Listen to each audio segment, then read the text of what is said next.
Peekaboo. There's Descry. Hello, everybody. Welcome to this special live stream I bring to you. I'm Descry, and I'm doing a ranking power tier list. Now, this is the first ever on my channel, and I've been playing the game quite a bit.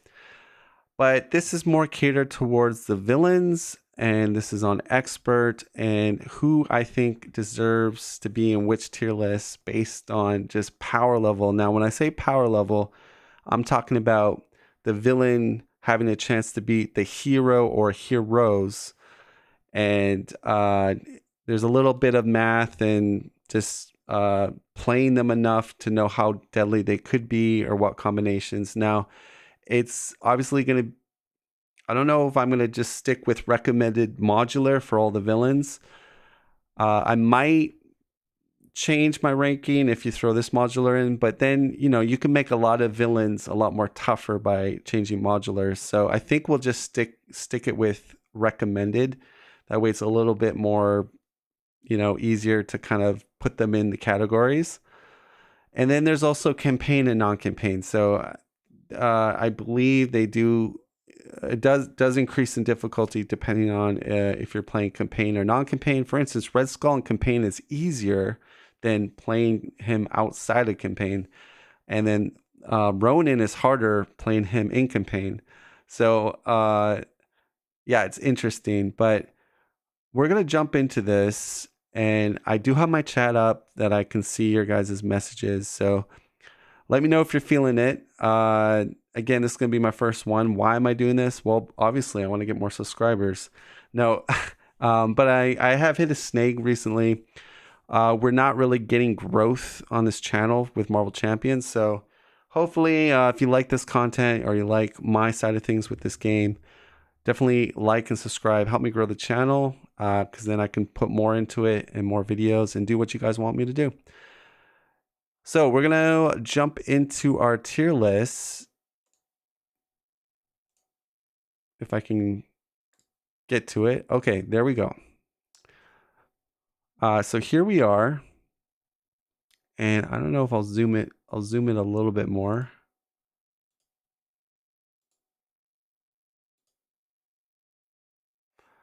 Yeah.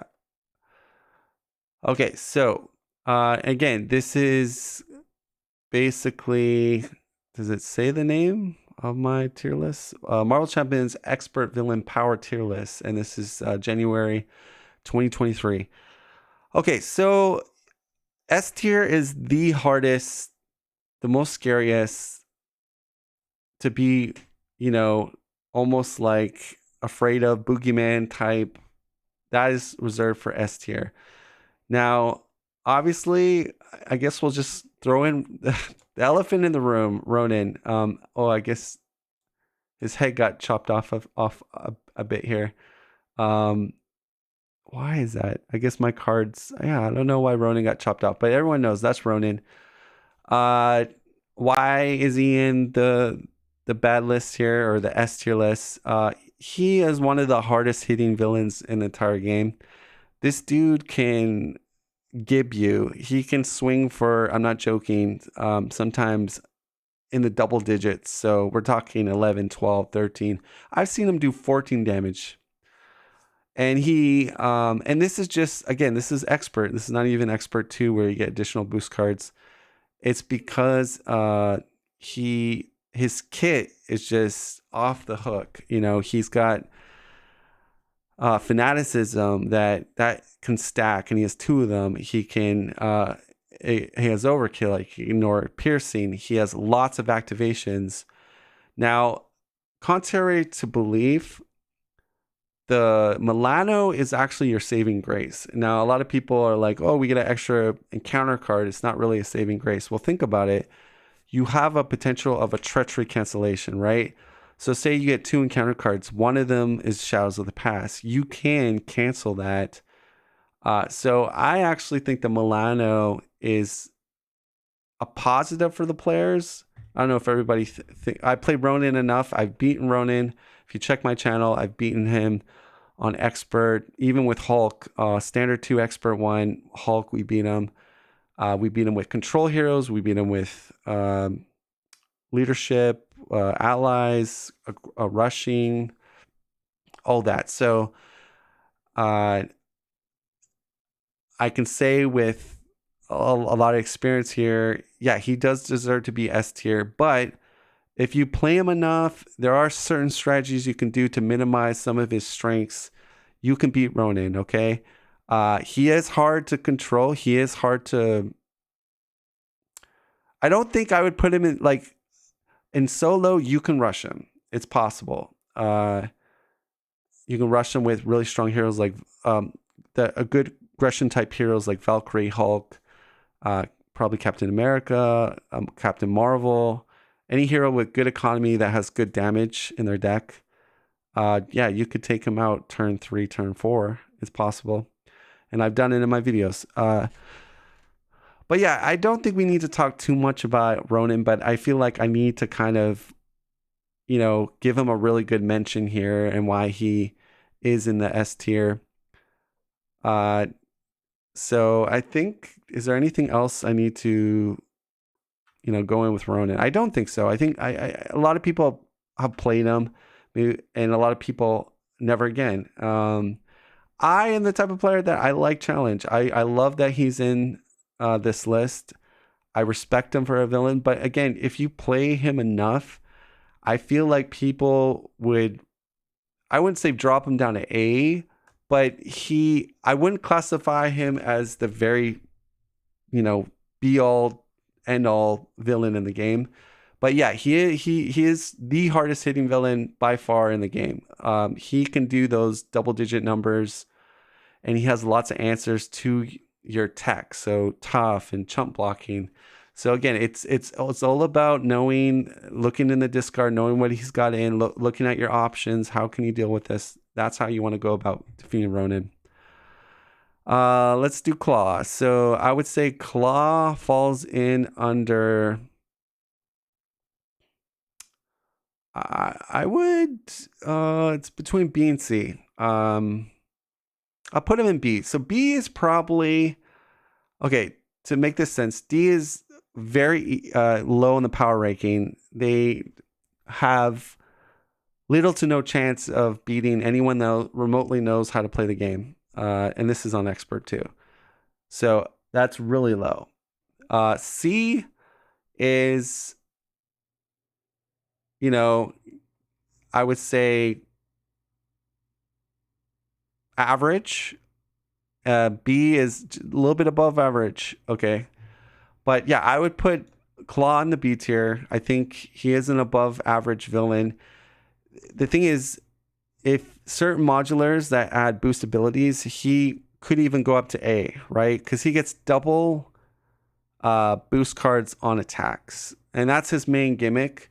His toolkit is fairly balanced. He has minions.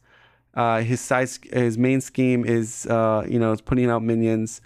He's got this really, I hate Sonic Boom. That's one of the most annoying cards. I do not like that one, but I would put him in B.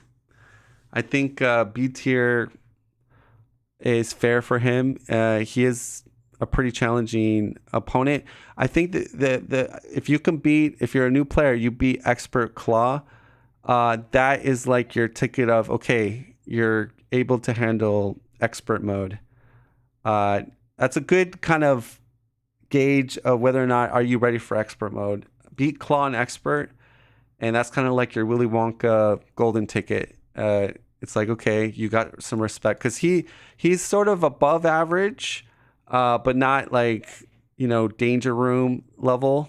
But I would say a very good villain to test decks on too. But yeah, I put him in a B. Rhino's gonna go in the D. I mean, that wasn't a surprise. Again, this is recommended modular, or we'll asterisk the recommended modular. But even if you throw in different modulars, I would say Rhino is still very easy. He's one-dimensional. He hits hard, not as hard as Ronan, but he can hit pretty hard. But there's so many options. Like tough can destroy him. For the most part, chump blocking destroys him. He's one scheme. His main, that's the only time I see people kind of lose if they're careless. They're not paying attention to the counter deck, and they lose the scheme a lot of times. But now if you know what you're doing, if you understand the game, if he's not, he has a very slim chance of ever being any competent Marvel Champions player that understands and knows how to deck build and the mechanics of the game. But he's a great hero for new players, right? So obviously that's me. Now I'm gonna put Norman right alongside with his buddy Rhino.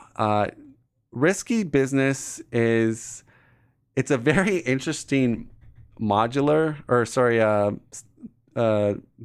with his toolkit and how he works. When you flip, you get damage done by Green Goblin, and it's very cool. And I like the idea that this was in the core days, or just after the core, and it's an interesting mechanics and all that, but it's super, super easy. And I think this is when they were kind of working on the Red Skull campaign, and it's laughable. It's you can literally just build a Sim City, put in every support upgrade you can possibly have, and there's no you just can thwart the main, and he doesn't attack because of the special force response or force interrupt. It's so easy, and once you're built up, you just destroy him. You destroy Green Goblin. And it's too bad. I think the developers really just screwed up on this one. They had a good idea, but I'm talking about far as expert goes, this is laughable. I would say it's even easier than Rhino. I would put him as the first on the laughable D here. All right, now Green Goblin Mutagen is a different thing. Now this is either A or B. I'm gonna put A because the deal yourself encounter cards when you first start the game is really nasty, and he could get a really big lead on you, and then you're treading water, and then it's all about, can you get through that really grueling first round. And he's a pretty strong villain overall. His toolkit is interesting, and it's all about the Green Goblin the minions of the Green Goblin minions. And I think that scenario plays very well. I definitely think it's way above average for power ranking. I played it enough. I think, and especially if you throw different modulars in here, you get, like I said, he gets that huge tempo boost on you. And I would definitely say A. Now, if you played him a ton, then maybe, and I guess like Thor and Valkyrie kind of have the edge over him. But no, I think he deserves to be an A, if I be honest. We got Crossbones. Now that's an interesting one. Definitely, I would say B. I say with Claw. He can hit you really hard. He has lots of weapons. If you're not paying attention to that, the main schemes go by quite quickly. So it's kind of like rapid fire in your face. You got to make decisions. Do you put the jets on? Do you try to flip him and kill him?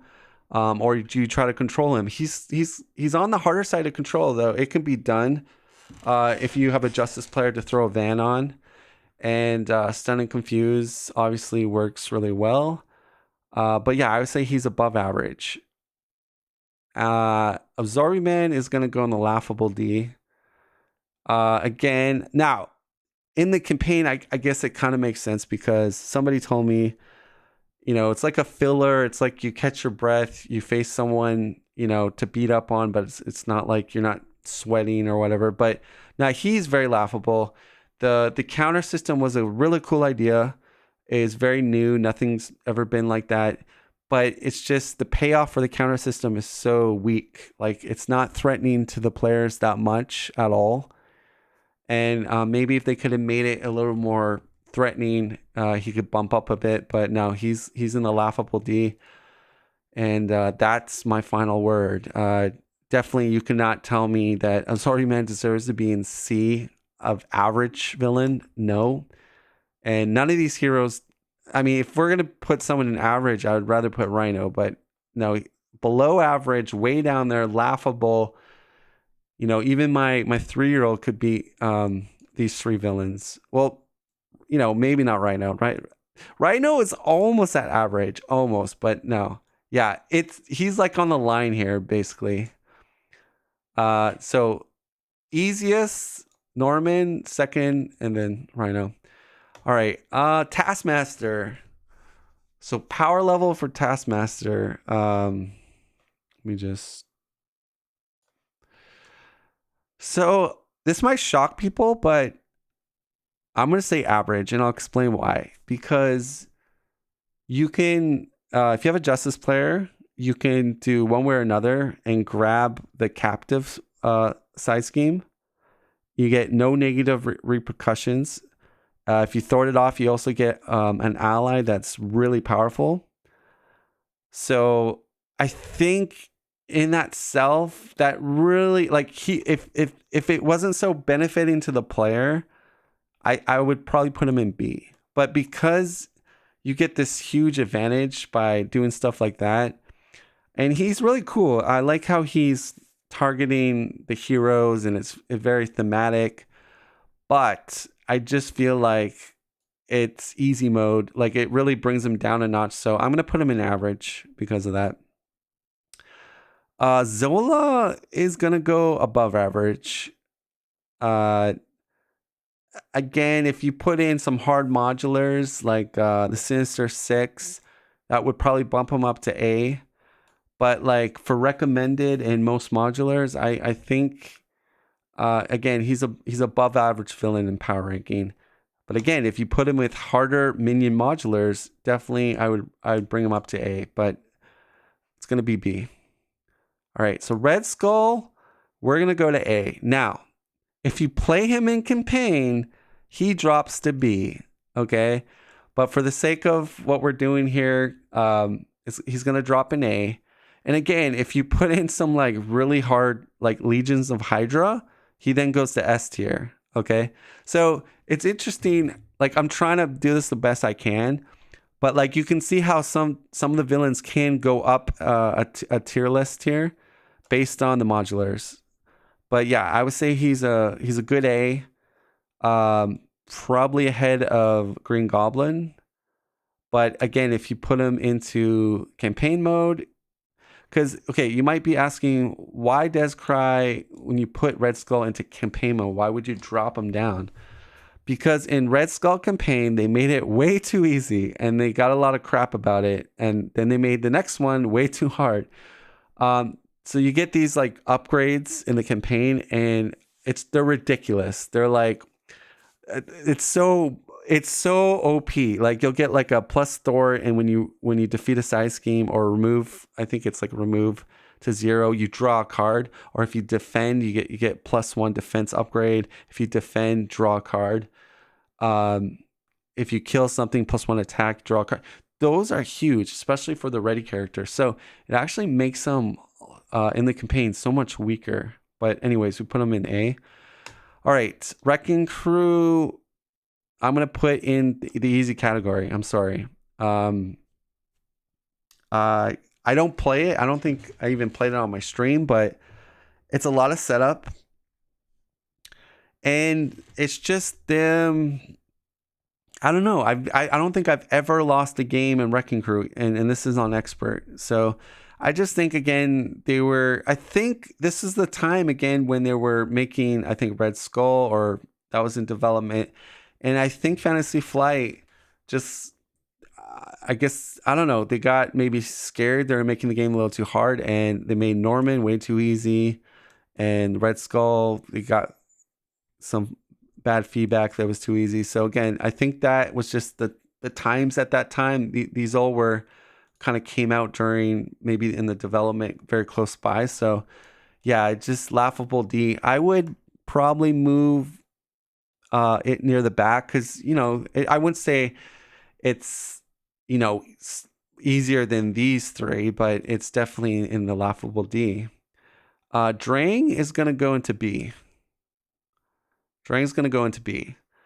Now, again, I think what Drang is, obviously, if you're putting certain modulars in it, it could go up perhaps, but I would say he's a solid B. I'm not going to spend too much time on Drang, but he's above average villain. So I don't want people looking at this tier list going, "Oh, I can't believe you put him in B." Like, B is above average, okay? So respect it, okay? It's a good position. Drang, he has this mechanism with putting counters on this environment type thing, and he can do indirect damage depending on the counters on it. And so it's an interesting power level wise. Yeah, it's definitely above average. And yeah, I mean, for some people, Drang is really tough. But yeah, I'd put him in B. All right, so Collector Wine. Oh my goodness. So here's my thoughts. And this one's hard to rank on power level. Okay, he is an S tier for certain heroes. Black Widow, any hero that relies on upgrades that get discarded or things that have to get discarded in play. Against those heroes, he is more annoying than Ronan. I would actually put him, like, if I had to, with Black Widow, if I had to pick who's harder with Black Widow, Collector 1 or Ronan. By far, Collector 1 is way harder than Ronan, in my opinion. And if you want to debate me on that, go ahead, try it. Try Expert Collector, and then try Expert Ronan with Black Widow, and tell me which one you thought was harder. I guarantee you'll probably come back to me and say Collector 1. But yeah, Collector 1.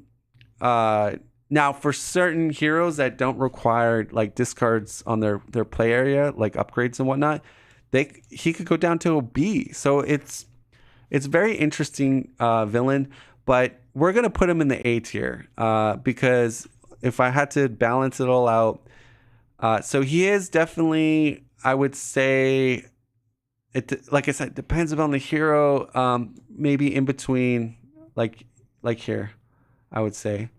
But he is nasty. He is. I don't think they made the mechanics well for him. Like, I think they dropped the ball in the mechanics. There should never have been, if your what do you call it? Your Widow's Bite procs, it goes into the collection, or if this upgrade procs. Like what's Cyclops tactical priority targeting, that goes in the collection. Like it's weird. It's not thematic. I wouldn't mind if allies went in the collection, maybe the minions, but that's even kind of weird. It's not really thematic. You're putting his own minions in the collection.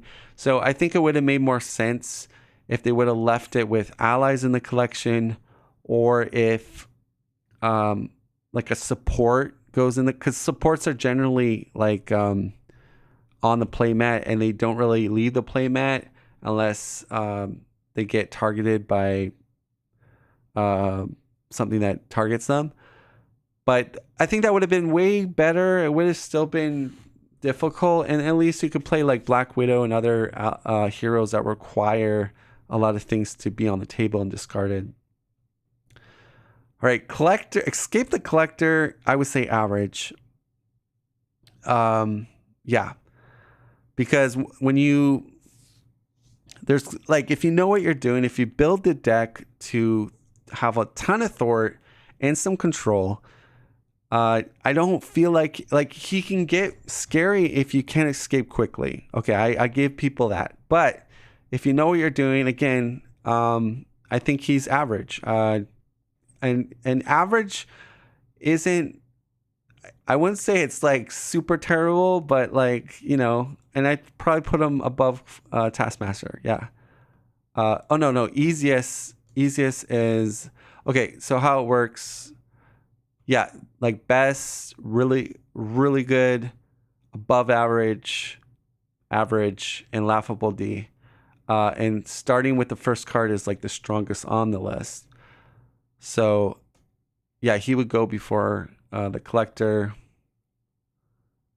And the strongest would be him, then Rhino, and then Sorry Man, and then Norman. And then the strongest on this list would be probably Zola.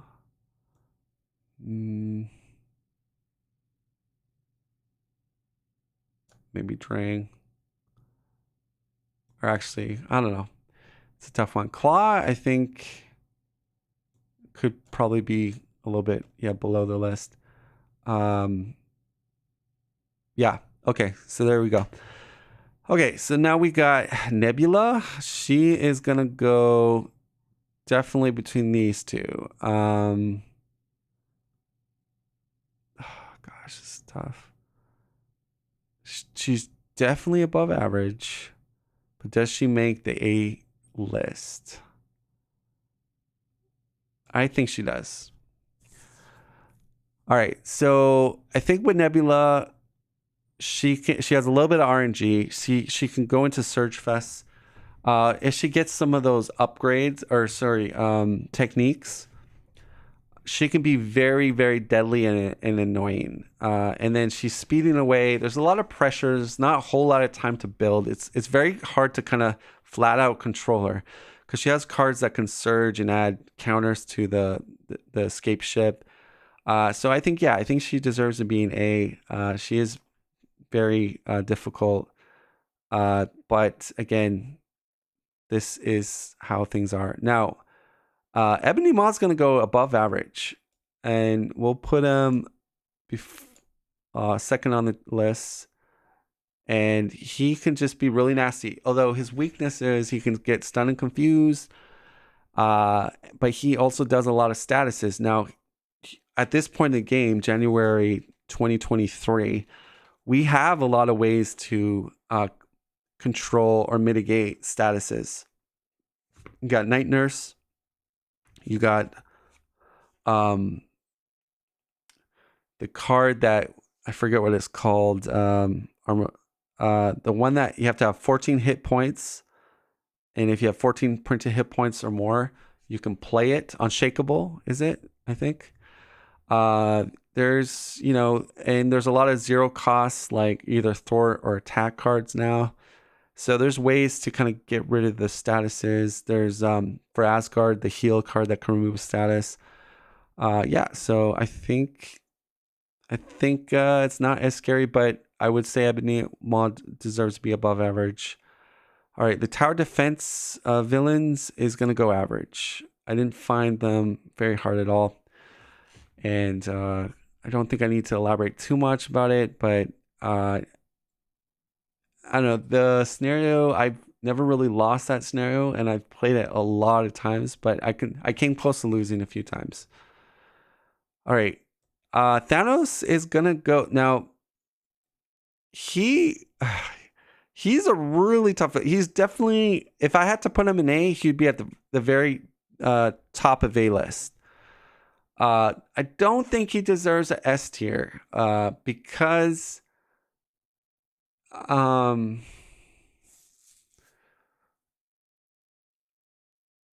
mean, obviously, if you're playing certain modulars, you could easily put him in S tier with him, but I think he's a solid. He's if I put him on the A list, he's definitely at the front right now. So I'm gonna put him in the very top A list for me. He hits hard. He's like a mini Ronan, except he's using the Infinity Gauntlet, which is really annoying. But again, there's a lot of the main scheme is quite high, so you have chance to maybe control a bit, slightly, just chump block a lot. There's not too much ways for him to deal with chump blocking. There's a couple cards, that's it. You just have to worry about. And yeah, I would put him. He's hard, guys. Like A list is very challenging. These are very strong, powerful villains. But yeah, top of the list of A list. Loki's gonna go S tier. He's super high HP. You have to kill multiple Lokis depending on if it's expert. You have to kill quite a few of them. And he's flipping, he's using the stones. The size schemes are quite high, so you need a really good Thorder. He's got Laufey from the Frost Giants, and he's got the Seduce Mistress person from Valkyrie's deck, which is really annoying for some heroes. But yeah, I would put him behind Ronan. He makes the S tier. Red Hood is gonna be... It's really weird because if you put him with some serious hard modulars, you could say he's in A tier.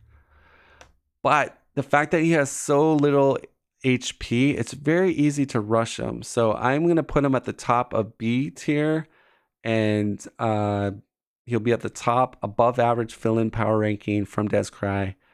That's how it's going to go. Sandman, this might shock people. I'm going to put him in average. I feel like once you understand his mechanics, you can kind of game it a bit by how you build your deck. And he's got such a low scheme that it's not really threatening. Like you can easily flip back and forth when you need to if things are getting too dicey. And the sand mechanic isn't too bad. I think on expert campaign rules, he goes up to B. But again, I'd put him in average at the top though. Venom's gonna go. So Venom is, I think, could be in B or A. If he goes in B, he's obviously in the top of the list. But this one's tough. This one, because he's definitely, he's definitely not average. And it really depends on, campaign or the modulars you're adding with him. But I would say top of the list of B for Venom. Doc Ock, the Sinister Six, I would say average. Probably above Sandman. I didn't feel their scenario was that difficult. I don't know what it was, but always seemed to have fairly easy time with that scenario. Just kill them, whack-a-mole, basically, just whack-a-mole. Now, probably on Heroic, this is a lot harder because there's more things happening. But I felt like once I got it under control, it was just whack-a-mole killing them, and didn't find it challenging at all. Magog is going to go into above average, top B.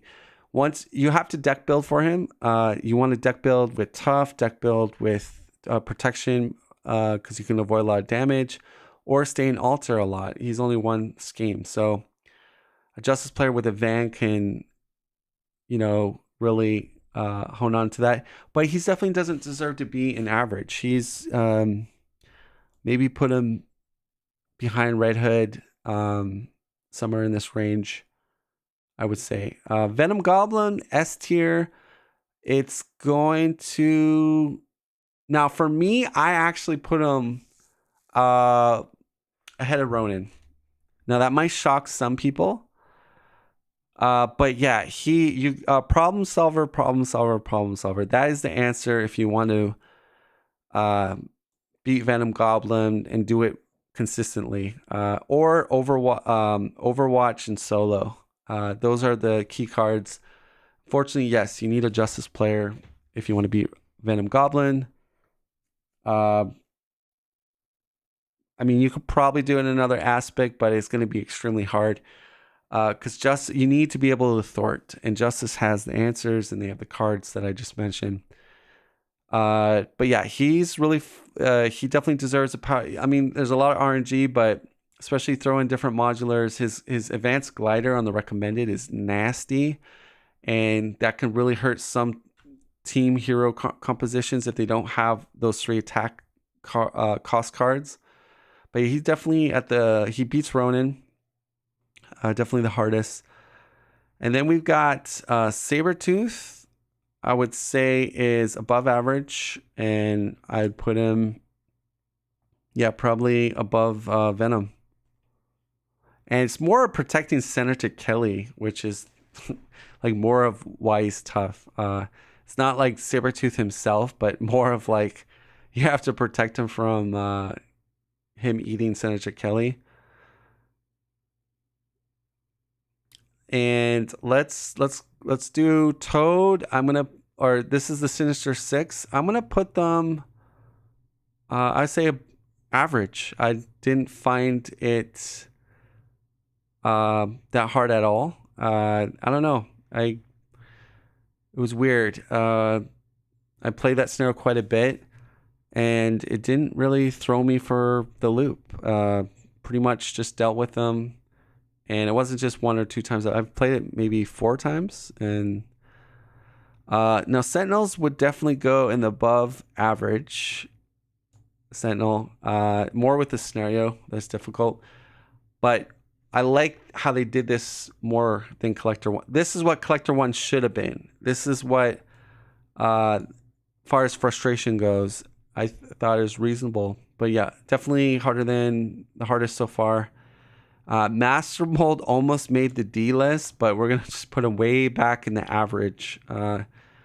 Not difficult at all. But I guess if you change the modular set, things could be a little bit different. Then you got Magneto, who I'm going to say definitely in the S tier. I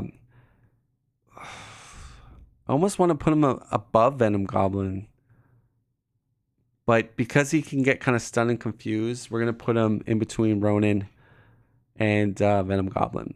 And so the key thing with him, try to burst him down, get him in his weakened form, and then you want to stun him. You don't. So if he's getting a lot of activations by attacking, you're playing him wrong. Okay, so you really want to build drop kicks, Mockingbird, cards that can kind of slow him down. That's what you want. And then you want to tackle those side schemes really quickly. But yeah, he is in S tier. I'd say between Venom and Ronan. Ultron might shock people. I'm putting him in the A tier at the very back. Now, because our card pool is so extensive, he's kind of like a one. I almost tempted to put him in B tier, and I'm not going to do that, but I'm going to put him in A tier, and I actually put Green Goblin ahead of him actually. But yeah, I would say Stun and Confused. That's the name of the game, or Justice Player with Van. But yeah, he goes in A because sometimes he can get a lot of drones out and nobody has an answer, and that's when things get dicey. So again, yeah, hi Black Dog, how are you doing? Putting different modulars in. Like I played him with the Infinity Stone and a different modular in my thematic series, and I played on standard too, and it definitely went to S tier once I did that. That was no brainer. But yeah, I would say recommended. Based on everything, he's in bottom of the A tier, which is really, really good power level. Super Saiyan is the S tier. This is like it's respectable. Okay. Kane is actually going to go into above average. That might shock a lot of people. It's going to go in between Venom and the Hood. But mainly because he just doesn't have the power level. Like I even played him in like Expert 2 and Standard 2. It definitely boosts him up, but I think he needs strong modulars, and some of his toolkit is a little weak in my opinion, which can give players like a chance to breathe and catch up. And his first stage is quite easy. You can build up on the first, so that's why he's quite low. He's a B. You can build up on the first stage And then that's sort of the strategy. You take your time, build up on the first stage, flip them. You go to your time loop. Doesn't matter if you kind of lose that, you could still win the game. But so that's kind of the strategy, because he's quite weak on his first stage. He has a very low scheme. I think it's like 1 on the first stage. And so you can kind of game that. That's why he's at A. But let's save Mojo for last, because that's the big question mark, right? Spiral is going to go into A. And I don't care if you think that's blasphemy. She is a really cool villain. And she, like, try playing her with Wild Wild West, and you'll cry like a little schoolgirl. I mean, she get her swords out. She could be hitting for 6 with boost, and then if Wild Wild West is out. But that's the thing. You're not going to obviously want to play with Wild Wild West when playing against her. Or you have a Death Wish. But yeah, I think she deserves to be an A. Probably above Ultron. It's like almost... It's like kind of an in-between Nebula and Green Goblin, I would say. Okay, so now our final villain. Where's Mojo going to be? Now, if I were to briefly say, I would say it's definitely between A and it's between A and S. But after playing him quite a bit and his mechanic, I definitely put him in S tier. Okay, and I'll explain why. You're on a time clock. The only hero I think in deck that I think can abuse and make him a lot more easier is heroes that can stay in altar and not get penalized for it that much. And like, so shield decks or like Black Widow, you could really have it easier. Like if you're playing that sort of deck, he's definitely down to A. But I think in general, just the way they built him, he can come out of nowhere. These shows can be really irritating. Yes, he does hit for low damage, but it's his force response that is really nasty. And if he's got quite high health when you flip him, he's 25 health with one player. In a two-player game, it's 50. So that's a lot of damage, and that's hard to rush unless you have someone like Cyclops or Storm out that can help to do the OTK strategy.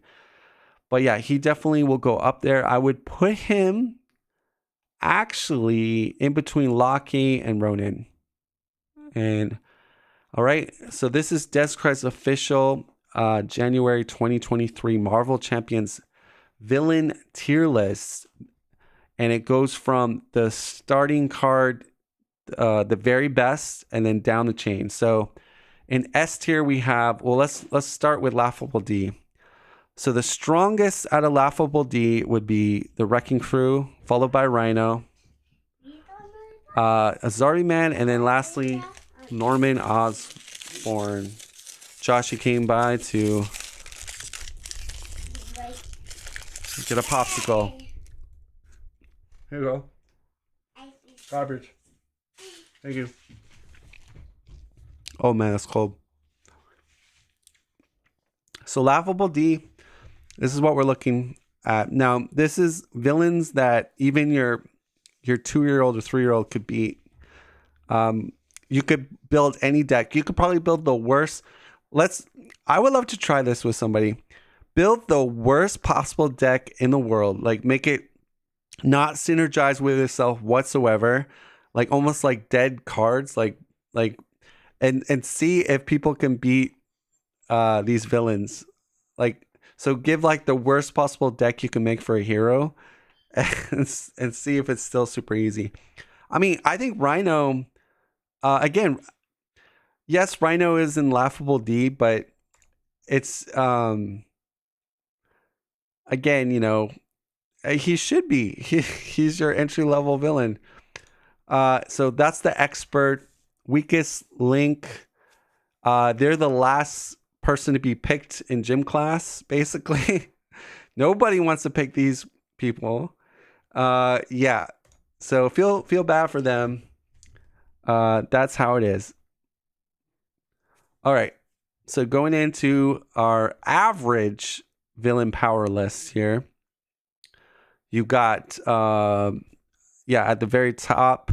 Well, you could put that's better.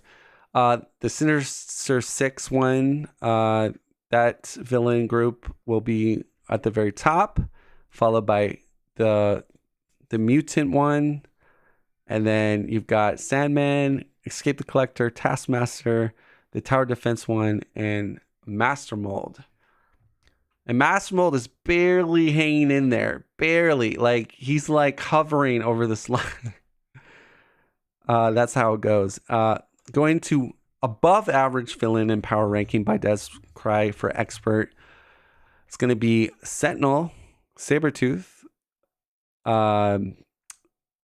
Venom, Kang, the Hood, Magog, Zola, Ebony, Ma. I'm forgetting all their names. Who's this guy? The Skull something? I forget. Drang and Claw. All right. And then going to very, very powerful, respect them, A tier type power ranking villains. At the very top, we've got Thanos, Red Skull, Escape the Collector 1, even though I hate this villain and I think it's a disgrace. The developers should give us a refund, like a partial refund for that expansion, just for this blasphemy villain. But yeah, he is powerful because they made him stupid, basically. Green Goblin. And we got coming in a respectable, we've got Spiral, Nebula, and then finally Ultron. All right, and then going to the very top of the tippy top ladder, we've got S tier. Play the victory music, the wrestling music. You've got Venom Goblin. Now, why was he rated by me as the most powerful villain in the entire game? A lot of it has to do with RNG, because he's blasting you with those face down counter cards. His mechanism is going to force you to, you have to control threat. You can't rush him down. He has too much HP. He has tough. He has retaliate. No, not going to happen. You can't beat him in 3 turns. He's just, like I said, those things I mentioned right there. It's not going to happen. So you can't rush him. You have to control him to a certain degree. And then the question is, do you try to survive his flip with all those encounter cards? Good luck. Say a prayer. Or are you going to go for the tried and true OTK strategy, which is sort of mimicked down at the A tier with Green Goblin? I choose the OTK. I think that's the way to go, but sometimes you just don't have that option, and you just have to pray, hope that he gets a bunch of misses with the encounter set. Then you got Magneto, who I think is a villain that people don't give him maybe the respect he requires. I know we got X-Men, and I know X-Men is very powerful, but I feel like he is really tough. I mean, he's got the teamwork mechanic going for him, and I think he deserves to be an S tier. He's more intricate and more. I think they did the mechanics for him really nice, and it's very thematic and it's challenging.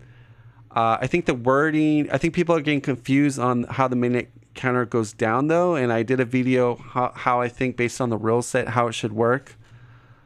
But yeah, I think he deserves to be the second most deadliest villain out there. Going to Ronan, I spent a lot of time talking about Ronan at the beginning of this video, so I don't think we need to spend that much more time recognizing him here. But yeah, he definitely deserves the top 3 spot currently in the game. Now, you might say, whoa, Descry, you got him in top 3?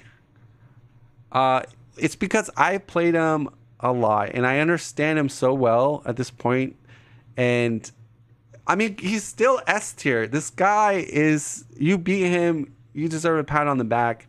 So any of these villains you beat on expert, like, you are probably in the low percent of people out there. So give yourself a tap on the back. So Mojo, yes, Mojo is going to make the S tier. I don't know if that's shocking to people, but I think he's a challenging, just the way the mechanics are. Yes, his weakness is he does hit like a wet noodle. I understand that. And there's some heroes that potentially could benefit from that. But he can put on scheme like this scheme out of nowhere. Like, it can cascade really quickly, and you can come out a win, or you just can't focus him enough. So he's and depending on the show that comes out, you got to watch out with Mojo. And then Loki, I think people don't give him a lot of love. Like, okay, I know I'm talking about power ranking, but yeah, he's got all those forms. He's swapping the Infinity Gauntlet. He does it better than Thanos, and he's more annoying. And you have to know what you're doing to beat Loki. If you're not prepared, lights out. Loki's gonna get the last laugh. So he definitely earns the last position on there. And that is going to conclude this tier list, guys. So I hope to get maybe 1 or 2 more subscribers from this. Because I've never done a tier list, but this is my villain expert tier list. This is the power ranking, not how much fun I have with them, not how well designed they are. This is strictly like, Descry, who is the strongest and expert? And this could be subject to change on the list depending on the modular you put in. But this is more a balance of everything. And again, campaign or in campaign, it could change them a little bit. But in general, this is where I see the villains, how they fall in my expert tier list. So it'd be interesting to see how people agree with me on here. But I think I put in a lot of thought. I've played every single one of these villains. And you know me, guys, I have lots of plays on my channel. Standard 2, expert 2 plays, normal expert, two-handed. So, it's coming from someone that isn't just like kind of talking, oh, I played this guy one time and I put him on this. No, I played pretty much all these people lots of times. So yeah, this is my tier list. I am not going to change it. Not even if someone comments a million times. This is the villain power list. Okay. Now, again, disclaimer, this is not how much I enjoy or how much I want to play a villain. This is strictly just how powerful they are. And I'm still putting Venom Goblin at the forefront. And I think, I don't think I don't know. I feel like people still think Ronan is at the very pinnacle, but I honestly think he's gone down a bit and I explained why in the intro when I talked about him. So I hope if you're just catching this now, go watch the starting of this video so you can hear my thoughts on why he's not the very best number 1 power ranking villain, but he's top 3 for me. Okay, so that's how it is, guys. I'm going to end it here. Again, thank you guys for watching. Please like this. If you want to see more tier lists, and this could be tier lists on heroes, tier lists on, give me your tier list for standard 2, expert 2, give me your tier list for hardest modular with this villain. I can come up with a whole bunch of tier lists here, but yeah, like this, comment, and if it gets a lot of good feedback, I will be back at it again doing another tier list. So I'll say goodbye to you guys. Thank you guys again, and I'll catch you later.